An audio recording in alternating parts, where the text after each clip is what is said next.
probando un equipo nuevo porque el de siempre no funcionó hoy el sonido.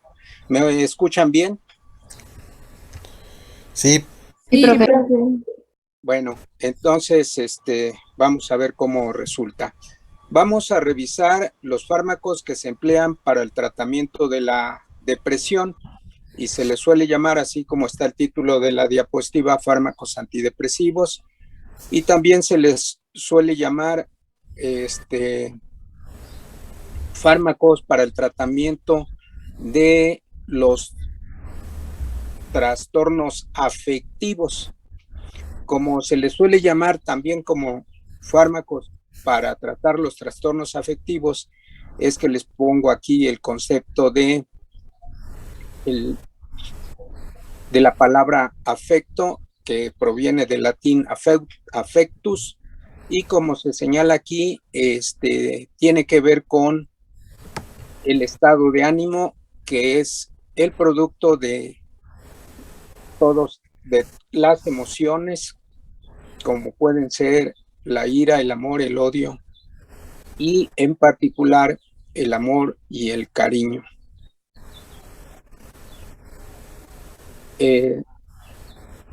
Déjenme ver.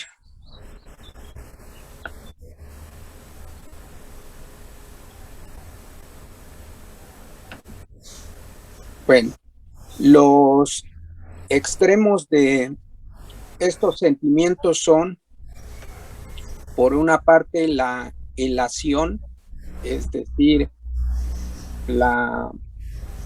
los sentimientos exacerbados, que técnicamente también se le suele llamar manía, de un extremo, y del otro lo que se conoce como la desesperanza, que en otras palabras pues es la pérdida de las esperanzas.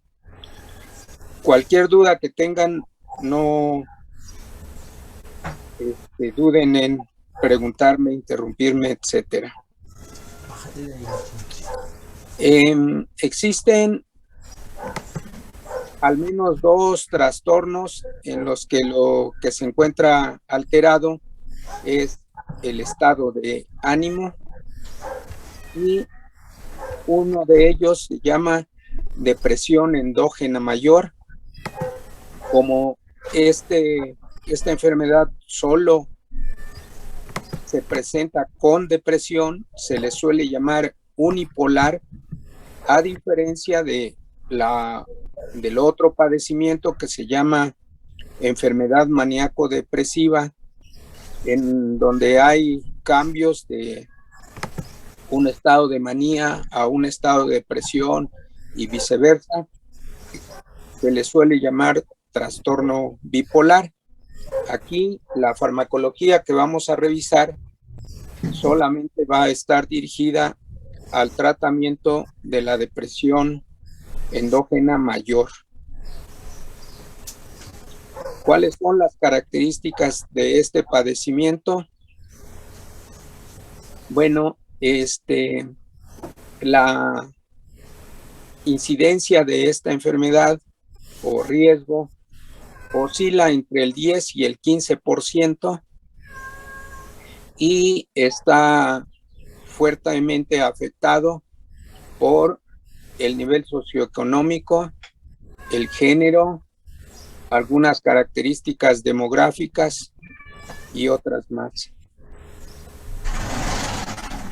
De acuerdo con lo anterior, en que uno de los factores importantes es el género, se le señala así porque la incidencia es mayor en mujeres que en hombres.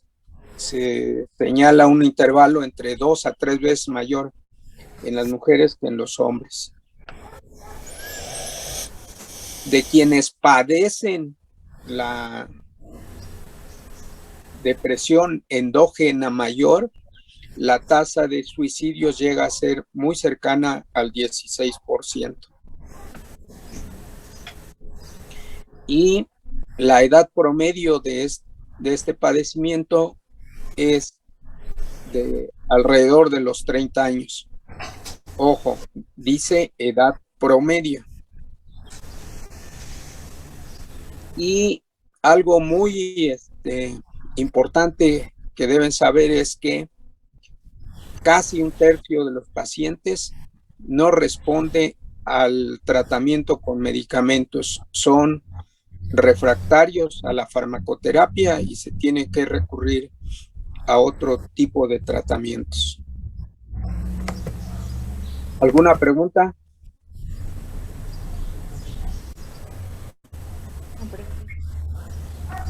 No, profe. Bueno, pues la depresión es un padecimiento de alta prevalencia, muy discapacitante, etcétera, que hasta Jaime Sabines hizo una poesía con su estado de ánimo. Esta es una característica muy frecuente en quienes padecen depresión, las ganas de llorar. Los signos y síntomas de la enfermedad más importantes. Es frecuente que las personas presenten anedonia y o tristeza. Estos son los dos sentimientos cardinales más importantes de una persona que padece depresión. Y adicional a la anedonia y tristeza o tristeza, también pueden presentar 2 o 3 de los siguientes signos, síntomas: desesperanza, culpa, baja autoestima, disminución o aumento del apetito y del peso, porque se correlaciona el hecho de comer mucho o comer poco con el peso corporal. Suelen presentar agitación psicomotora o letargia, o sea, cualquiera de las dos. Y no es extraño que tengan ideas mórbidas y suicidas permanentes. Tienen dificultad en la concentración y toma de decisiones y alteración en los ritmos biológicos. El más frecuente es el sueño, en donde pueden tener insomnio o hipersomnio, cualquiera de las dos. Entonces se tienen que conjuntar uno o dos del primer grupo con 2 o 3 del siguiente grupo. También se suelen observar síntomas y signos comórbidos, quiere decir que se presentan en conjunto. La ansiedad, que ya el maestro Valentín les había mencionado que es algo importante en las personas que padecen depresión.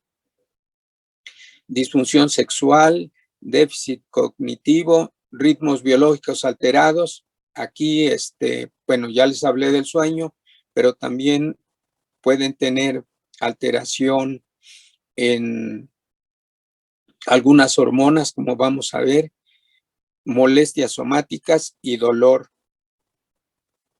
Aunque el dolor ya actualmente se le considera como uno de los posibles signos que se manifiestan en este padecimiento. De las enfermedades comórbidas más comunes con la depresión, otra vez la ansiedad, la drogadicción, esto es algo que se ha observado en quienes tienen este padecimiento, psicosis. También es frecuente la depresión en los enfermos de Parkinson, en quienes han tenido algún infarto, quienes padecen enfermedad de Alzheimer, diabetes, enfermedad cardiovascular en general, osteoporosis, hepatitis, dolor crónico. Es decir, todas estas personas quizá a consecuencia de estas enfermedades, algunas de ellas neurodegenerativas, pues no es extraño que también padezcan depresión.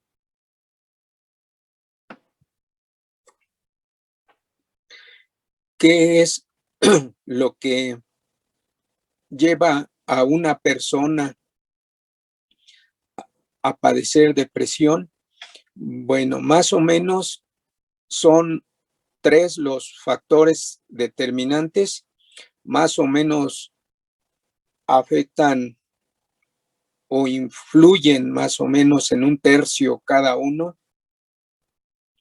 Y como suele suceder con muchas enfermedades, uno importante, la susceptibilidad genética.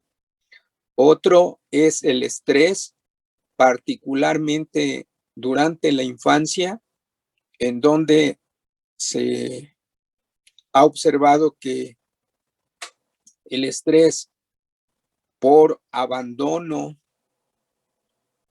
o el estrés por acoso sexual,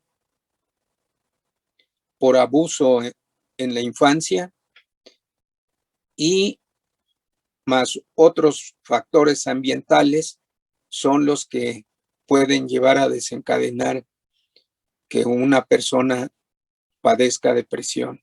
Bueno, estos 3 factores al final tienen como consecuencia que haya alteración en el funcionamiento de los neurotransmisores. Son varios los neurotransmisores que se sabe están implicados en la depresión, pero de ellos los más comunes son las monoaminas, particularmente la noradrenalina, la serotonina y la dopamina.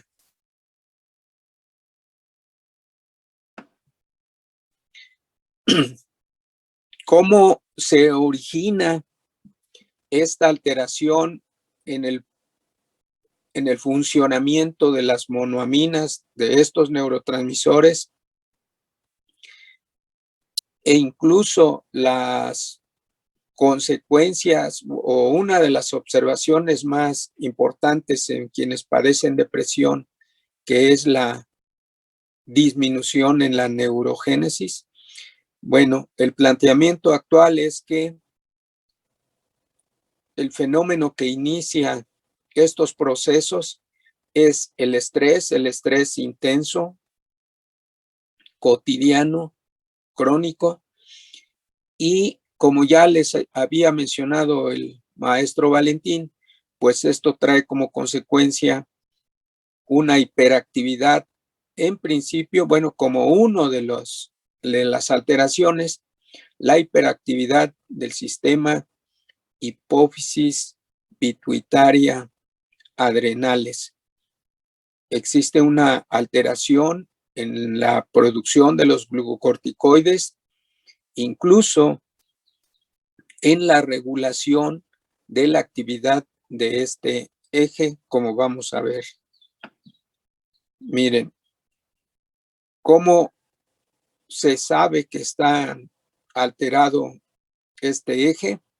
Bueno, porque se han medido las concentraciones de cortisol en la gráfica A.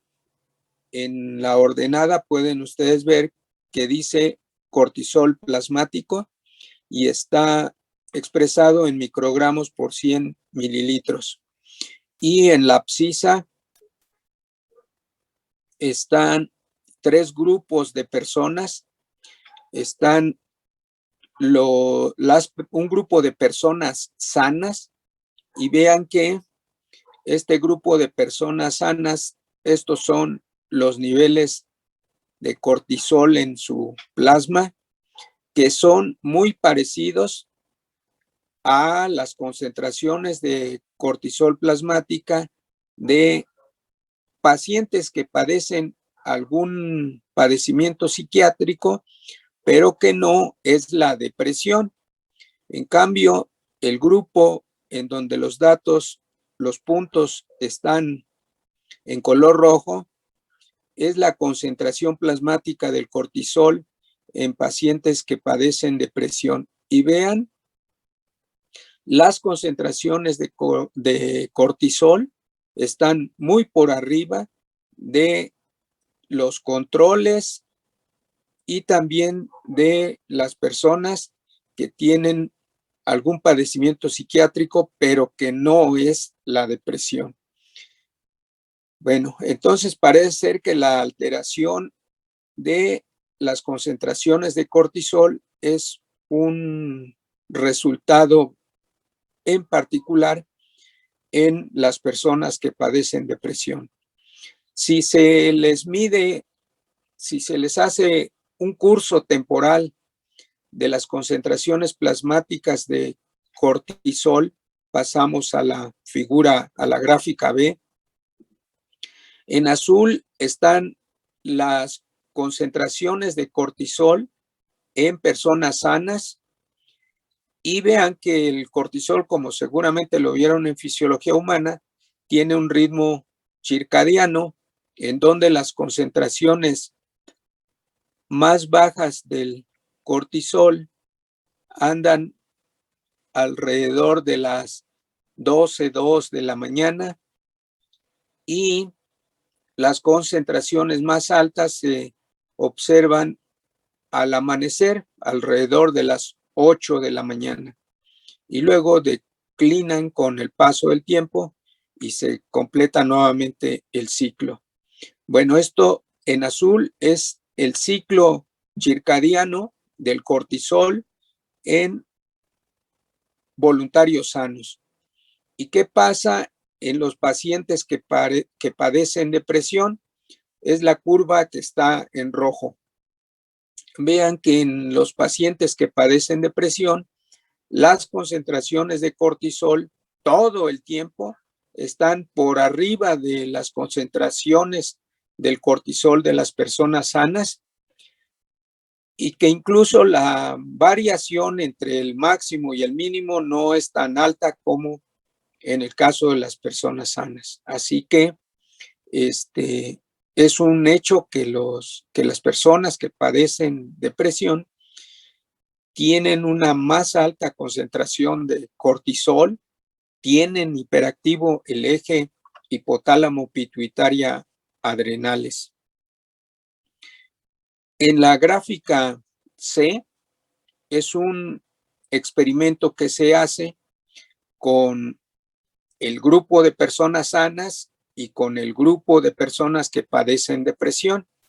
Se les miden las concentraciones de cortisol a ambos grupos y vean que, como ocurrió en la gráfica anterior, los pacientes que padecen depresión tienen concentraciones de cortisol por arriba de las personas sanas y luego aquí en cierto momento se les administra dexametasona. La dexametasona es un glucocorticoide sintético, es decir, produce efectos semejantes al cortisol, solo que es 25 veces más potente la dexametasona que el cortisol. Bueno, como vieron ustedes, en el caso del eje hipotálamo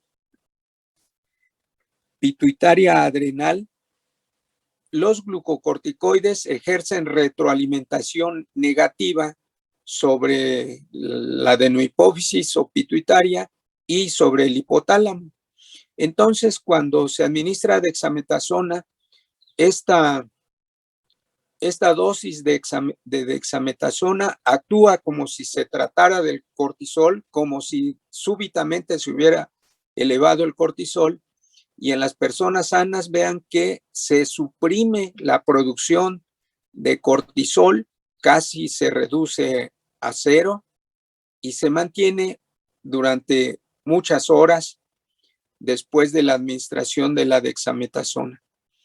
Cuando se hace lo mismo, pero en los pacientes que padecen depresión, vean que en los pacientes que padecen depresión, la supresión inducida por la dexametasona de la producción de cortisol no es tan intensa como en los sanos, y no solo eso, sino que pasadas algunas horas, como 8 horas, se comienza a recuperar nuevamente las concentraciones de cortisol que tenía previamente, cosa que no ocurre en una persona sana. Esto significa que los pacientes que padecen depresión no solo tienen el cortisol más alto, sino que el eje hipotálamo pituitaria adrenales no se está regulando adecuadamente. ¿Alguna pregunta? Maestro, ¿me Sí, escucha? sí, claro. Para los diferentes niveles de cortisol, también varían dependiendo del trastorno que tenga la persona de depresión, porque hay A unos ver, trastornos de depresión más severos que otros, ¿no? sí, claro, sí.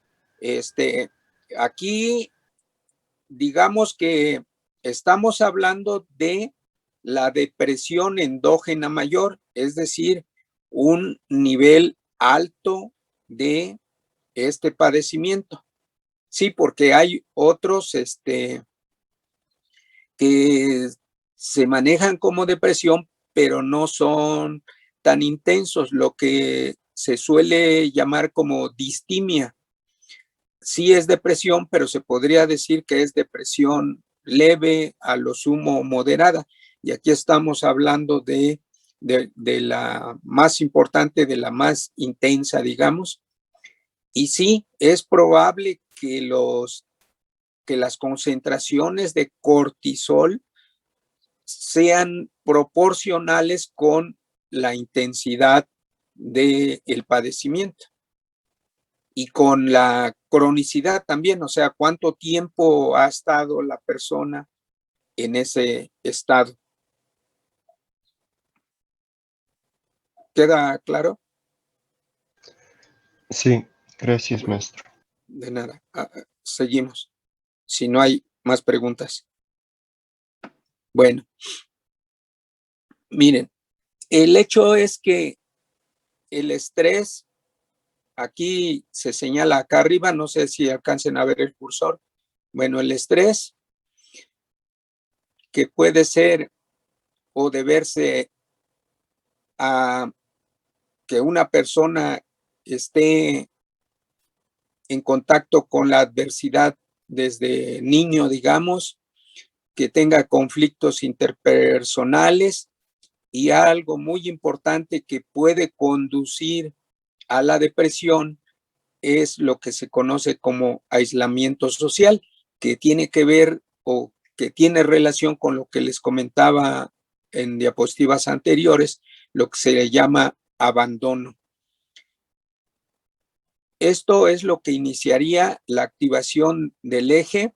Aquí se señala la liberación de la hormona liberadora de corticotrofina o factor liberador de corticotrofina. Dependiendo de la especialidad de quien escriba, lo puede manejar como hormona o lo puede manejar como factor. Cuando son endocrinólogos dicen hormona, y cuando son investigadores del área de neurociencias prefieren llamarle factor, porque en realidad, como ya lo bosquejó la vez pasada el maestro Valentín, no funciona solamente como hormona, también es un neurotransmisor. Bueno, entonces el caso es que se activa el hipotálamo, se produce la hormona liberadora de corticotrofina o factor liberador, y esto lleva por un lado a la activación del eje, como ya lo mencionamos, pero también se produce activación del locus ceruleus.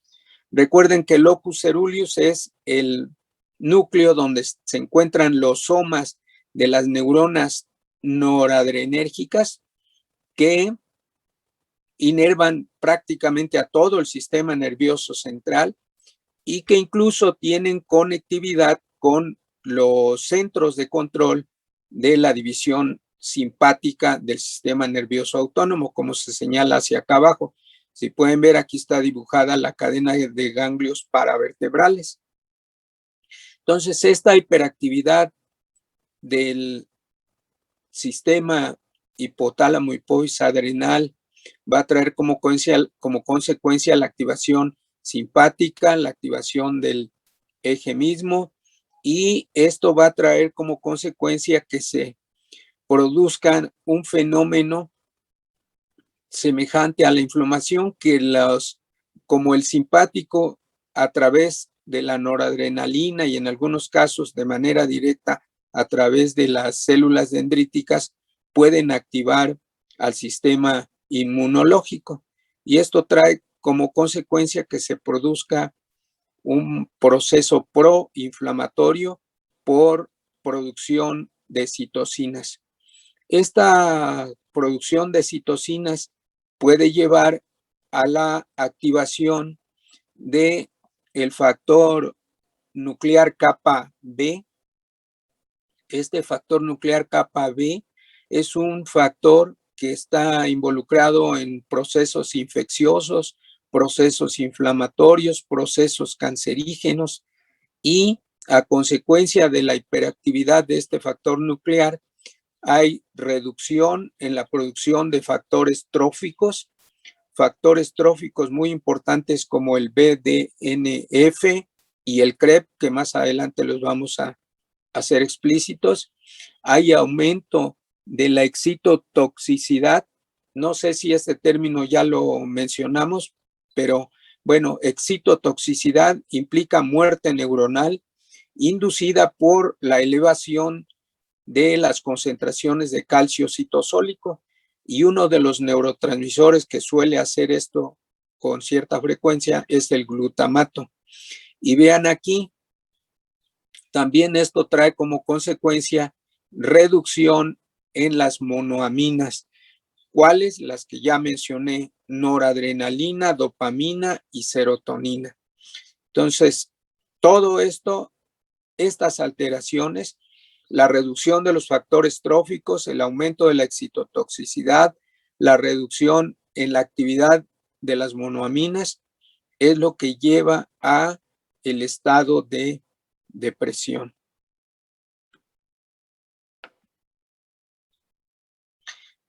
Y aquí, en este esquema, presentamos cómo es que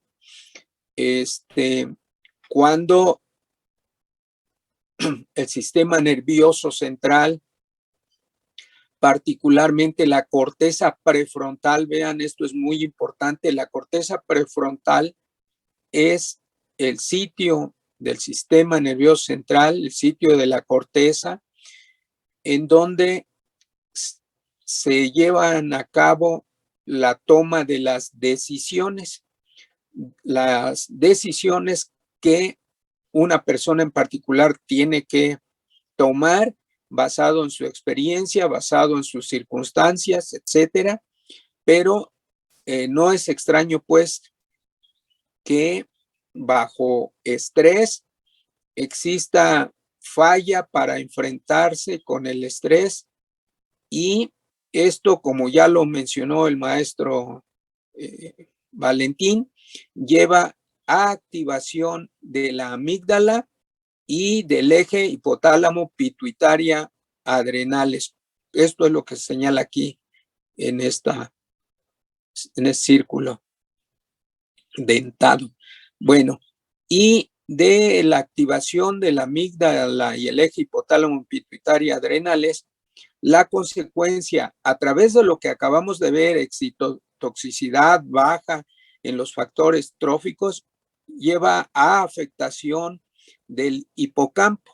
Y aquí dice daño hipocámpico.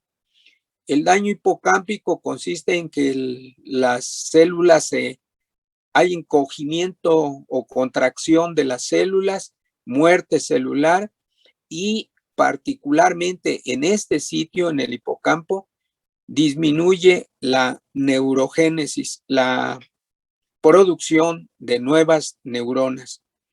Esto tiene como consecuencia alteración del procesamiento de la información ¿En dónde? En la corteza prefrontal.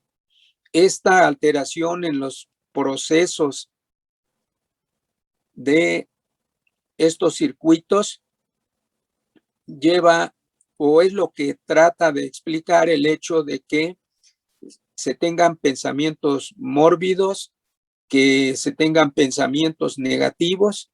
Esto es porque no se está procesando adecuadamente la información. Y esto es lo que lleva al final a los síntomas que se observan en la depresión. ¿Alguna pregunta? Bueno, como uno de los procesos importantes es la reducción en la neurogénesis del hipocampo, aquí les presentamos en esta zona es donde se encuentra el hipocampo en un cerebro completo. Si lo amplificamos, más o menos el hipocampo tiene esta forma. Y de estas dos, bueno, de esta forma del hipocampo, de acuerdo con su organización, hay dos capas muy importantes. La capa de células granulares, que está en cafecito, en todo el cuerpo del hipocampo, y la capa que está como en naranja, que se llama zona subgranular. Entonces, si amplificamos esta parte y vemos la zona subgranular, aquí en C, es en donde se lleva a cabo en condiciones normales la neurogénesis. Aquí las células progenitoras neuronales se encuentran presentes, están dando origen a células hijas y que con el paso del tiempo comienzan a madurar y se tiene, por ejemplo, esta que está como en moradito que dice neurona inmadura. Me dijo mamá, sí, está bien, nada más hay que Y checarlo. el micrófono, por favor. Bueno, y con el paso del tiempo, esta neurona inmadura suele pasar a ser ya una neurona madura, a formar conexiones sinápticas, si es que se va a quedar aquí mismo en el hipocampo, porque algunas de estas neuronas pueden migrar y uno de los sitios a donde suelen migrar es a la corteza prefrontal. Entonces, en este lugar es donde se suele producir las neuronas y es uno de los sitios donde claramente se ha demostrado la neurogénesis, incluso en cerebros adultos. Bueno, ¿cómo se desarrolla la neurogénesis? ¿Cómo se relaciona la neurogénesis con la depresión? Vean, aquí en el inciso D está el estado normal del hipocampo, de la zona subgranular, produciendo neuronas a partir de esta célula progenitora, y se plantea que cuando, por las causas que ya mencionamos, originadas por el estrés, en esta zona se reduce la neurogénesis, la reducción en la neurogénesis es lo que lleva a los estados de ansiedad y de depresión.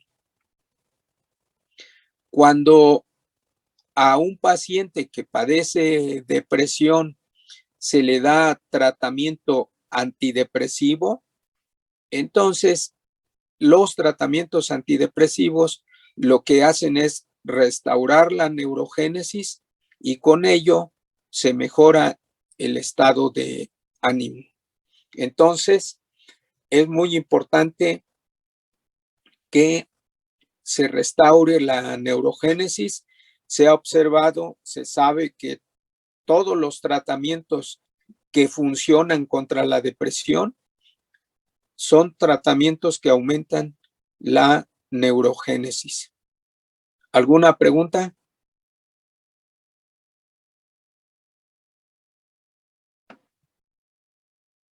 Bueno, espero que estén allí todavía.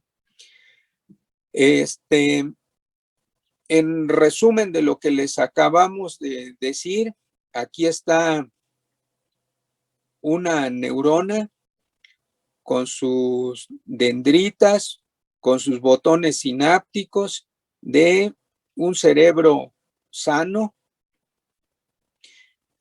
Vean que cuando se trata del cerebro, de un cerebro que ha estado sometido a estrés, que tiene altas concentraciones de glucocorticoides, que se reduce la producción de factores tróficos. Este es uno de los más importantes, el BDNF. Factor BDNF quiere decir factor neurotrófico derivado del cerebro. Entonces, cuando hay baja en este factor trófico, vean que las dendritas, los botones sinápticos sufren una especie como de poda, se comienzan a atrofiar y esto reduce la sobrevivencia de estas neuronas.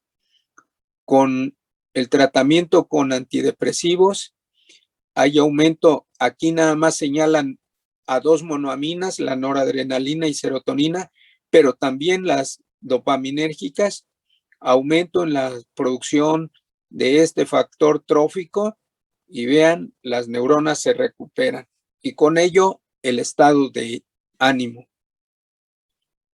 Hay otro factor trófico muy importante que es el CREP y que veremos más adelante.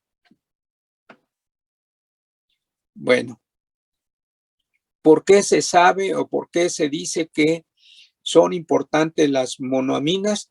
Bueno, porque se han hecho algunos estudios en donde se ha demostrado que tanto la serotonina como la noradrenalina son monoaminas que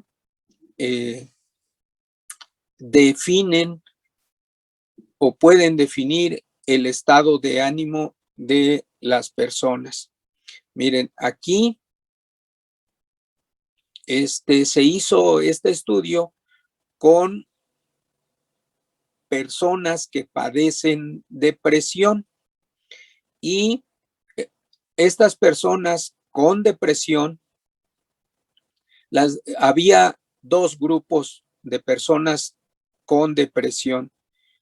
Un grupo de personas que recibían como tratamiento antidepresivo un inhibidor de la recaptura de serotonina y el otro grupo de pacientes recibía como tratamiento un inhibidor de la recaptura de noradrenalina.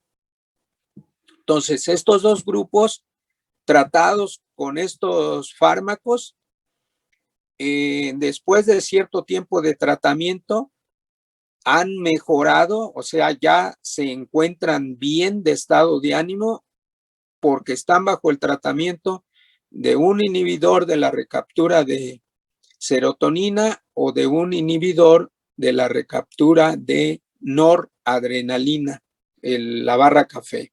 Bueno, ¿qué se hace? Bueno, una vez que están con buen estado de ánimo debido al tratamiento que se les está dando, se les induce depresión de serotonina o de noradrenalina. No, en este caso a ambos grupos se les hace depresión de serotonina. ¿Qué significa depresión de serotonina? Significa que se les hace un procedimiento para que las concentraciones de serotonina en su sistema nervioso central se reduzcan. Y vean que en cuanto se les bajan las concentraciones de serotonina en el sistema nervioso central, el grupo de pacientes cuya mejoría se debía a que recibían un inhibidor de la recaptura de serotonina, de todos ellos recaen casi el 50%. Recaer significa que vuelvan a tener los signos y síntomas de la depresión.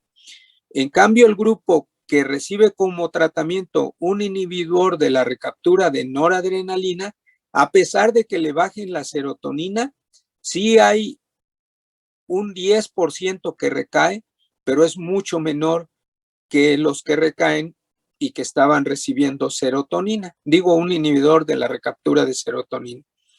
Y pasa lo contrario cuando el tratamiento se encamina a bajar las concentraciones de noradrenalina de estas personas.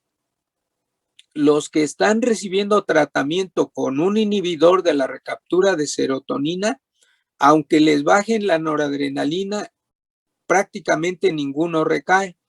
En cambio, a los que les bajan la noradrenalina, recaen casi todos, más del 80% recaen. Entonces, este estudio da cuenta de la importancia de las concentraciones de serotonina y de noradrenalina en el sistema nervioso central de las personas y que esto se correlaciona con el estado de ánimo que estas personas van a presentar. ¿Alguna pregunta? No, profe. ¿Todo cristalino? Bueno,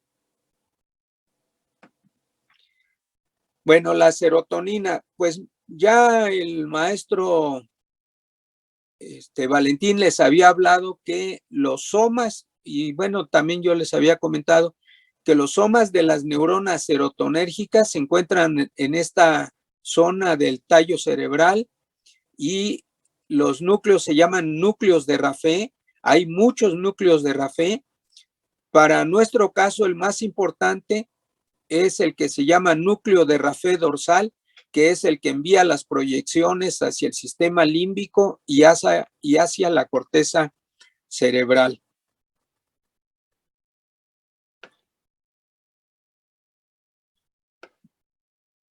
Bueno, ¿qué alteraciones del sistema serotonérgico se han observado en pacientes con depresión? Bueno, todas estas. Hay reducción, disminución de la concentración del metabolito ácido 5-hidroxiindol acético. Este es el metabolito principal de la serotonina.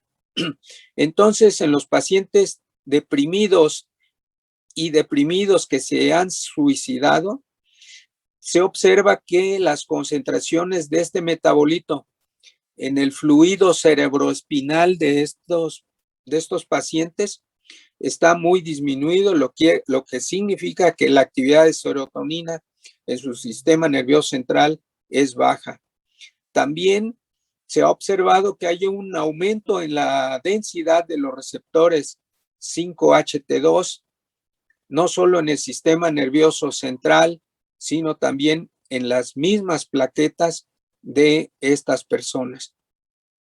Este aumento en la densidad de los receptores 5-HT2 se interpreta como un mecanismo de compensación del sistema para tratar de aumentar la actividad de la serotonina. También hay reducción de la densidad de los transportadores de serotonina en el mesencéfalo y también en las plaquetas. Bueno, esta reducción en la densidad de los transportadores que recapturan a la serotonina también se interpreta como un mecanismo de compensación. Al haber pocos transportadores para recuperar la serotonina, se entiende que la serotonina en el líquido, en la sinapsis, digamos, se mantendría por más tiempo y ejercería una actividad mayor, y por eso es que el sistema se defiende disminuyendo la densidad de los transportadores de la serotonina. También se ha observado que hay una reducción en las concentraciones plasmáticas de triptófano. que es el aminoácido precursor de la 5-hidroxitriptamina o serotonina. La depresión de serotonina en pacientes deprimidos que están en remisión, es decir, son pacientes que padecen depresión, pero bajo tratamiento se han recuperado, y si se les baja la serotonina, como en el experimento que les acabo de explicar, entonces rápidamente recaen en depresión. Y se ha observado que hay polimorfismos que se relacionan con el sistema de la serotonina y que dan lugar a depresión, particularmente en los niños que han sufrido abuso y han sido abandonados. También algo que se observa en estos pacientes es que la actividad de la monoamino oxidasa isoforma A está aumentada, es decir, el metabolismo de las monoaminas en el sistema nervioso central, particularmente a nivel de la corteza prefrontal, está aumentada, y eso significa que dura poco la actividad de las monoaminas. Entonces, todos estos análisis pues han revelado que la serotonina, la 5-hidroxitriptamina, es muy importante para mantener el estado de ánimo. Bueno, esos son los receptores a la serotonina. Ya el maestro Valentín les había presentado una tabla, así que solo les voy a recordar lo siguiente. Muy importante, los receptores más importantes para lo que vamos a analizar son los receptores 5-HT1A y los receptores 5-HT1B. Estos dos, bueno, en general los receptores 5-HT1 están acoplados, como pueden ver aquí, a sistemas GI-O. Así que para que nos entendamos cuando hablemos de cualquiera de estos dos receptores. Otros receptores importantes son los 5-HT2A y los 5-HT2C. Entonces, vean que tanto los tres subtipos de receptores 5-HT2 están acoplados a una proteína GQ. Y de aquí debemos recordar, o importantes para estos casos, los 5-HT2A y los 5-HT2C. Y nada más. Entonces, 5-HT1A, 5-HT1B acoplados a GIO, y 5-HT2A y 5-HT2C acoplados a GQ. Bueno, la noradrenalina, como recordatorio, porque también ya ha sido multimensionada, los somas de las neuronas noradrenérgicas están en este sitio del sistema nervioso central que se llama locus ceruleus. Entonces, en este sitio están los somas y envían proyecciones hacia el sistema límbico, hacia la corteza y también hacia la médula espinal. Y bueno, también aquí muy importante la conexión del locus ceruleus, el envío de proyecciones hacia el hipotálamo, que es donde activa la división simpática del sistema nervioso autónomo. ¿Qué alteraciones del sistema noradrenérgico se han encontrado en los pacientes con depresión? Pues son muy parecidas a las de la serotonina. Hay baja en las concentraciones de los metabolitos de la noradrenalina en el fluido cerebroespinal. ¿Cuál? Por ejemplo, el ácido vanillil-mandélico. Hay aumento de la densidad de los receptores adrenérgicos beta en la corteza cerebral de las personas que se suicidaron. Entonces, este aumento de estos receptores se entiende como un mecanismo de compensación que trata de ayudar a que el nivel del estado de ánimo no decaiga tanto. Luego, el estrés aumenta la actividad de los circuitos noradrenérgicos. ¿Cuáles? Pues el que hemos estado viendo una y otra vez. Aumenta la actividad de las neuronas noradrenérgicas en el locus coeruleus. Este aumento de la actividad de estas neuronas en el locus coeruleus, lo mínimo que produce es ansiedad. Entonces, ansiedad con todas las manifestaciones autonómicas también. También aquí es importante el aumento en la actividad de la monoamino oxidasa isoforma A. También lo que ya revisamos en la diapositiva anterior, si producimos depresión de noradrenalina en pacientes que padecen depresión pero que están aliviados por algún tratamiento, entonces recaen si se les baja la noradrenalina. Y otras observaciones son, por ejemplo, esta, que la respuesta a la secreción de hormona de crecimiento cuando se administra clonidina está disminuida en estos pacientes, cosa que no ocurre en las personas sanas. Cuando a una persona sana se le administra clonidina y se le mide la hormona de crecimiento, hay un pico de hormona de crecimiento en respuesta a la administración de clonidina. Y esto es lo que se ve atenuado en una persona con depresión, lo que significa que la densidad de los receptores alfa 2 en esta persona están disminuidos. Y los inhibidores selectivos de la recaptura de noradrenalina son agentes antidepresores muy efectivos. Bueno, entonces por todas estas razones no hay duda de que también el sistema noradrenérgico central se encuentra alterado en una persona que padece depresión.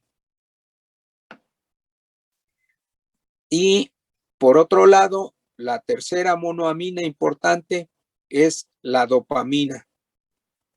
Vean que en particular aquí, en el área tegmental ventral, están los somas de las neuronas dopaminérgicas que proyectan hacia el sistema límbico, el color amarillo, y en color como rosa, las proyecciones axónicas hacia la corteza cerebral, de particular importancia en este caso la corteza prefrontal.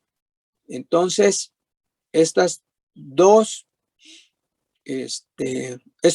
circuitos dopaminérgicos son muy importantes para el caso de las personas que padecen depresión. La dopamina que va hacia el sistema límbico, particularmente el núcleo accumbens. Si recuerdan, uno de los signos cardinales es la anedonia, y la anedonia está relacionada con la baja actividad dopaminérgica aquí en el núcleo accumbens. Bueno, ¿cómo Profe, sabemos? Sí. Perdón, ¿en dónde dijo que estaban los somas? En el área tegmental ventral. Entonces, Gracias. repito, en el área tegmental ventral están los somas de las neuronas que proyectan al sistema límbico y de las que proyectan hacia la corteza prefrontal. ¿Sí? Bueno, las alteraciones que se han observado en el sistema dopaminérgico son, bueno, ya vimos, la dopamina es el neuromodulador más importante que media las sensaciones de placer.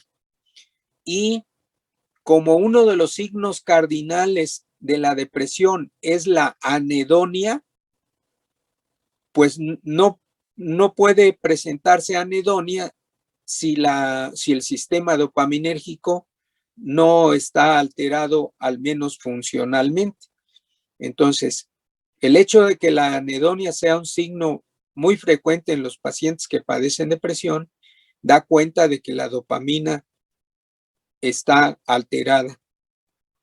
También, como se señala aquí, los pacientes que padecen enfermedad de Parkinson, y el Parkinson es una alteración, una baja en la actividad del sistema dopaminérgico en el sistema nigroestriadal, entonces también se ha observado que las personas que padecen Parkinson es donde hay un alto índice de depresión. Esto significa que la dopamina no solamente la tienen alterada en el sistema nigroestriadal, sino que también puede estar alterada en los circuitos que les acabo de mencionar, en el circuito mesolímbico cortical.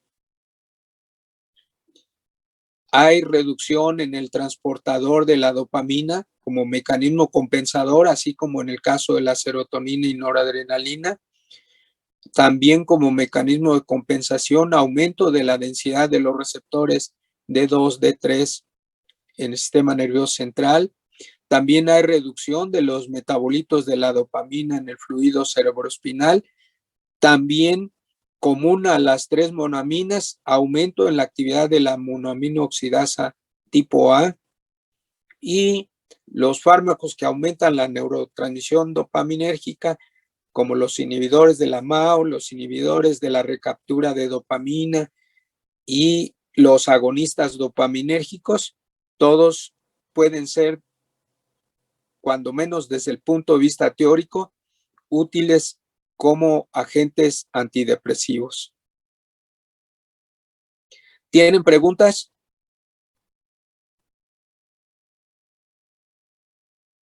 No, profesor. Bien. Existen algunos modelos experimentales para evaluar el nivel de depresión o el estado de depresión, si lo hay, en animales. Una de las pruebas más ampliamente utilizadas es esta prueba que se llama prueba de nado forzado. En esta prueba se ponen a las ratas en un cilindro como este. Aquí señalan las dimensiones, 20 centímetros de diámetro. El agua se les pone entre 23 y 25 grados Celsius para que no tengan frío. Y se les pone más o menos a un nivel de agua como de 30 centímetros más o menos, para que la rata pueda nadar y no tenga la posibilidad de tocar o apoyarse en el fondo. La medición se hace en 2 sesiones. En el primer día se les introduce en el agua durante 15 minutos. No se les mide nada, nada más se les pone ahí en el agua para que pues aprendan que tienen que sobrevivir. Por supuesto, ninguna rata dejada a 15 minutos se ahoga.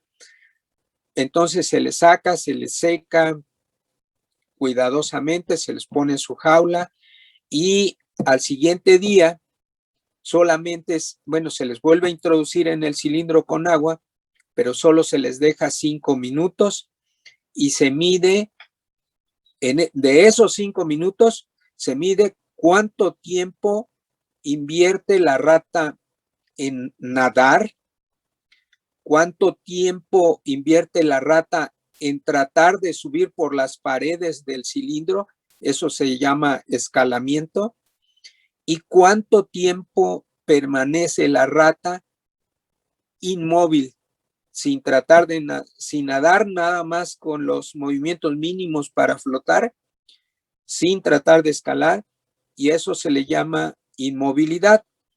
Y la inmovilidad es un correlato del estado de depresión del animal. Cuanto más tiempo permanezca inmóvil se relaciona con que la rata tiene un nivel de depresión mayor. Los fármacos, todos los que se utilizan para el tratamiento de la depresión, los inhibidores de la MAO, los inhibidores de la recaptura de serotonina, los inhibidores de la recaptura de noradrenalina, todos reducen el tiempo de inmovilidad del animal en este experimento. Entonces, así es como se mide. Ahora, también hay métodos experimentales para inducir depresión. Uno de los métodos más usados es el que se llama aislamiento social. Desde que se destetan a las ratas, se les pone en jaulas individuales y se impide que interaccionen con otras ratas.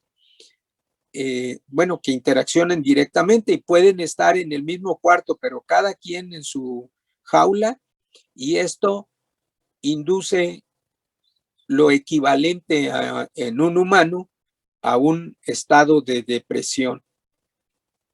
Entonces, estos son los modelos, uno de los modelos más utilizados.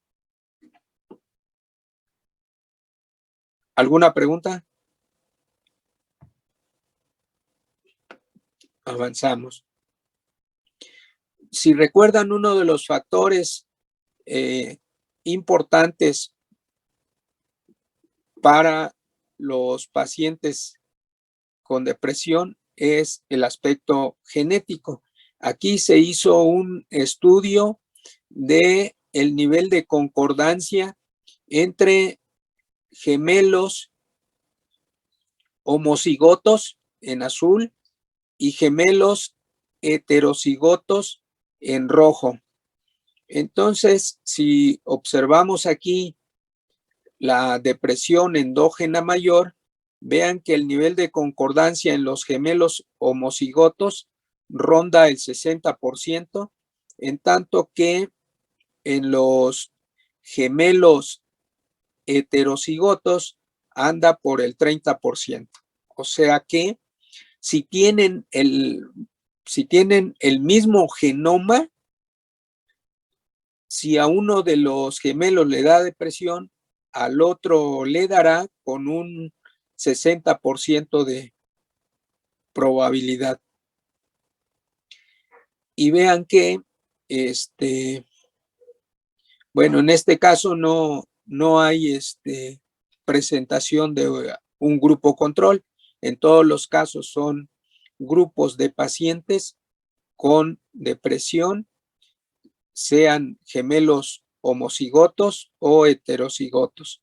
El padecimiento en donde la genética se ve con mayor influencia es en el trastorno bipolar. Vean que el nivel de concordancia casi alcanza el 80%. Bueno, entonces con este tipo de estudios, pues se ha llegado a la conclusión que la información genética es muy importante. O como se señaló al inicio, al menos coopera con un 33%. ¿Qué pasa con la edad de inicio? Vean, aquí hay toda una serie de estudios que se han hecho durante muchos años y en la ordenada está la tasa de depresión, la incidencia de la depresión en forma acumulativa. Y vean que en el primer estudio que se hizo fue y fue de 1905 hacia atrás. Vean que la tasa de depresión era muy baja en esos tiempos y quienes llegaban a padecer la enfermedad, pues eran gente de la tercera edad, como se dice ahora, de 65 años en adelante era donde había mayor incidencia de depresión, pero aún así esta era muy baja.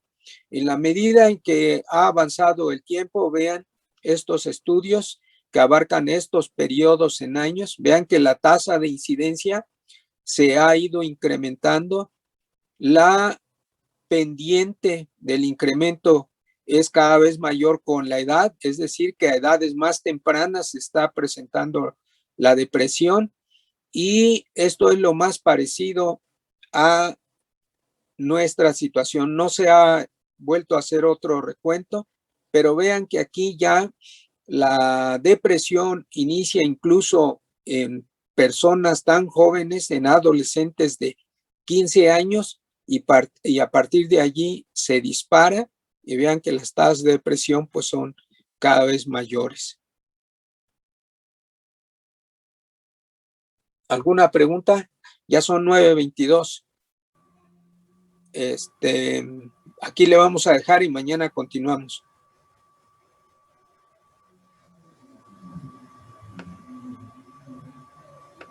Mañana primero va a ser el examen y después vamos a continuar con la clase.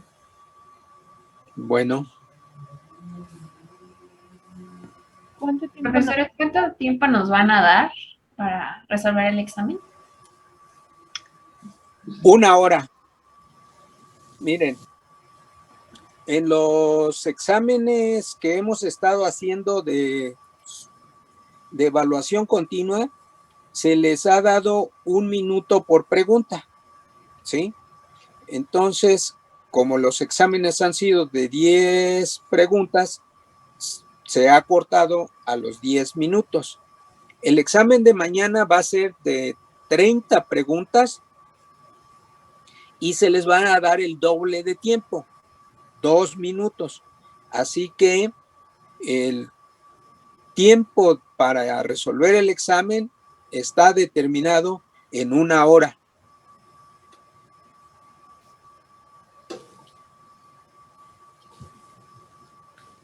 ¿Queda claro? Sí, profe, gracias. Sí, profesor.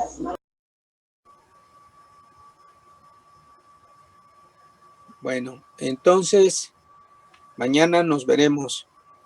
Cualquier problema que tengan para conectarse o eso, inmediatamente pues le avisan a alguien para que nos pueda avisar. Como hoy. Sí, buenos días, profesora. De hecho, eso iba a comentar. Sí, vi el mensaje de Karina.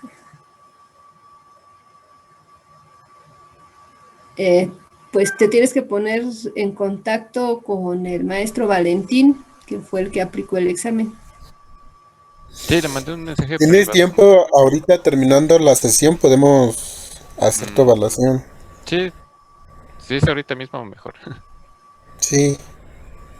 Ahorita que nos desconectemos, te unes a la sala de Valentín 9092 y va a estar habilitado el examen para que lo puedas contestar. Sí. Sale. ¿Alguna otra duda, pregunta?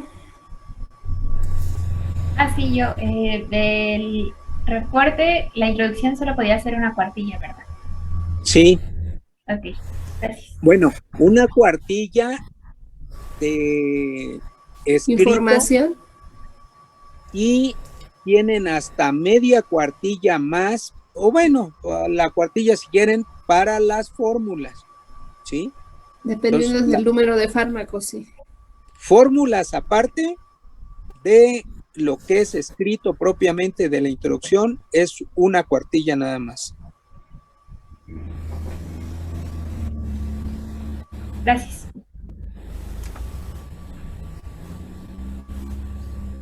Profesor, yo también tenía una duda sobre los reportes. Si en los reportes era necesario poner los registros o solo los resultados en forma de gráficas. Es a gusto del cliente. Ok. Gracias. Es a gusto del cliente. Pues ya al evaluar el reporte, pues uno considera qué tan completo estuvo el reporte. Recuerda